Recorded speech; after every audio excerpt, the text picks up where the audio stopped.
Here's my take. There is no area where America's global dominance is more total than higher education. With about 4% of the world's population and 25% of its GDP, America has 72% of the world's 25 top universities by one ranking and 64% by another. But this crucial American competitive advantage is being undermined by the Trump administration's war on colleges. Hat tip to the New York Times' Michelle Goldberg for raising this issue as well. Listen to what J.D. Vance said at the National Conservatism Conference in 2021. We have to honestly and aggressively attack the universities in this country. The professors are the enemy. The administration has put those words into action. The most dramatic assault has been financial, a freezing or massive reduction in research grants and loans from the federal government. Some of these efforts are under court review, but the cumulative impact could be billions of dollars in cuts to basic research, much of it disrupting ongoing projects and programs. High-quality research in the United States has emerged in a unique ecosystem. The federal government provides much of the funding through high-quality institutions like the National Institutes of Health and the National Science Foundation, and private foundations and companies account for most of the rest. Professors at universities, both public and private, use these funds to conduct the research. No other country has a system that works as well. What is at risk now is what Holden Thorpe, the editor-in-chief of Science, calls the social contract that the federal government and institutions have had to enable the scientific research enterprise in America in the last 80 years. Take a university like Duke, which ranked 11th in total grants received from the NIH last year. Of its $1.33 billion research budget, $863 million came from Washington, according to the AP. That includes funds for critical research projects on cancer and other diseases, but also support for over 630 PhD students at the medical school.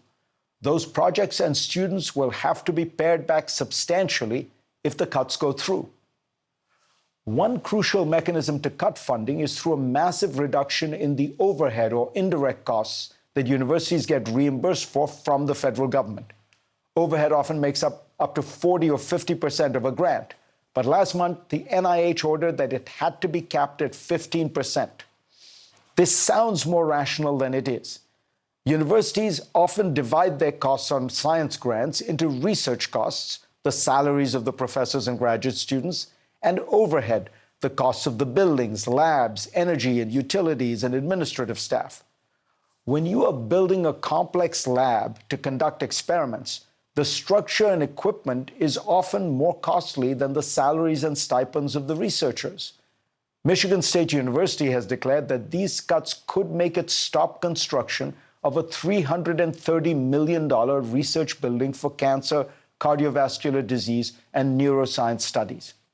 Government funding plays a unique role. It often supports basic research, the kind that companies have less incentive to do, and its results cannot be hoarded by any one company, but rather are provided free to the entire scientific and technological community so that all can use it to experiment and innovate. The mapping of the human genome, for example, cost less than $3 billion and took 13 years. Because it was government funded, one of its key requirements was that the research should be made publicly available for all within 24 hours of being generated. The other assault on the universities is a strange new attack on free speech. It began from a principled critique that bureaucracies, universities, and elites had all become woke. True.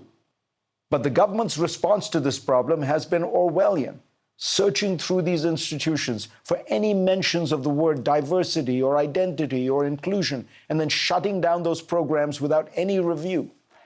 Worse, it now punishes universities for having on their campuses people who might espouse certain views on topics like Israel and Palestine, and now is punishing the protesters themselves. Now, I have long argued that universities have a huge problem. They have far too little intellectual and ideological diversity, which is the most important kind of diversity on a campus.